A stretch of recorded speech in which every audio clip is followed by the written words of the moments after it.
Good morning students. बेटा अब हम जो इम्पीरिकल एंड मॉलिक्यूलर फार्मूला है उसके न्यूमेरिकल्स कर रहे हैं। बहुत ही इंपॉर्टेंट न्यूमेरिकल है बेटा, ये 3 मार्क्स का न्यूमेरिकल एग्जाम में पक्का आता होता है।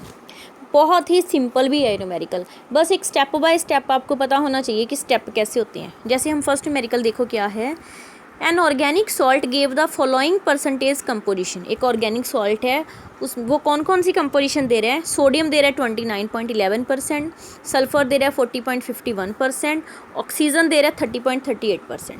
Calculate the empirical formula. Empirical formula हमने पता करना है, ठीक है। ये दो मैंने ऊपर वाले फार्मूला आपको पहले ही करवा दिए थे बेटा कि molecular formula is equal to N into empirical formula. Molecular mass, ये भी देख लो एक बार, मॉलिक्यूलर मास किसके बराबर होता है बेटा, 2 इंटू वेपर डेंसिटी।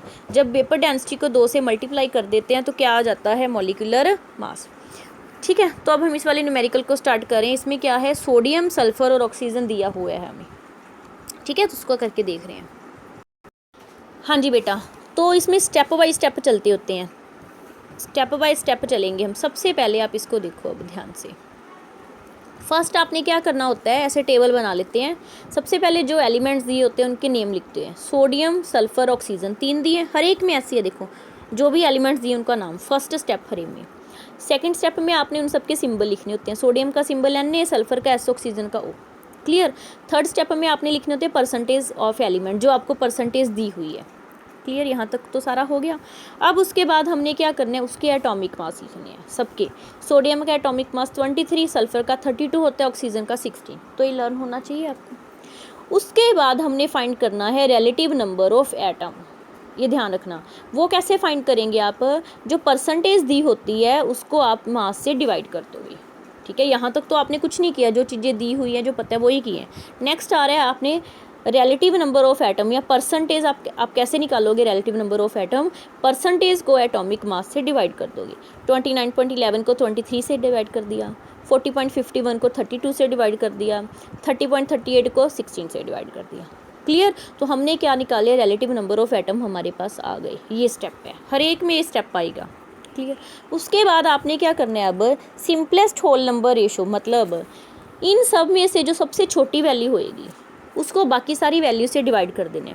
अब 1.266, 1.266, 1.8977, तो इसमें छोटी वैल्यू ये क्या है, यही है ना 1.26। तो 1.266 को तीनों से डिवाइड करो। देखो पहले तो सेम को सेम से डिवाइड करेंगे, 1.266, 1.266 कितनी आ गई 1, सेकंड में भी वैल्यू आ गई 1, थर्ड में 1.89 को जब आपने 1.26 से डिवाइड किया तो क्या आ गई 1.5। अच्छा उलझना नहीं, हल्का फुल्का चेंज आ सकता है, जैसे 1.52 आ गया तो हम थोड़ा सा 1.5 ही लेंगे 2 डिजिट तक, क्लियर है बेटा। तो ये हमारे पास ये आ गया नेक्स्ट स्टेप। लास्ट स्टेप में हमने इनको होल नंबर बनाना होता है, मतलब फ्रैक्शन को ख़त्म करना है। अब फ्रैक्शन ये तो एक ही थे, ये था 1.5, इसको ख़त्म कैसे करेंगे, डबल कर दो।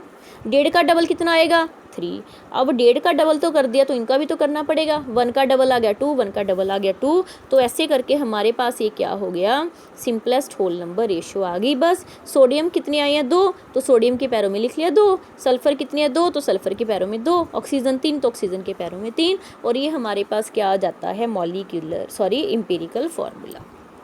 समझ आया।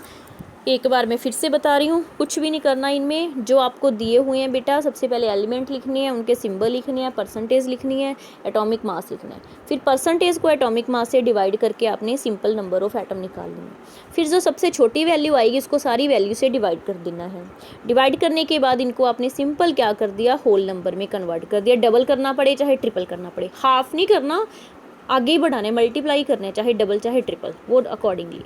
बस फिर आपके पास क्या आ गया, मॉलिक्यूलर फार्मूला, इम्पीरिकल फार्मूला, ठीक है बेटा। ऐसे करके ही सारे निकलेंगे, सभी में बस हल्का फुल्का चेंज है। जैसे अगला वाला देख लो, 2.38 of uranium was heated in strongly in A current of air, मतलब 2.38 ग्राम यूरेनियम को आपने हवा में गर्म बर्न किया।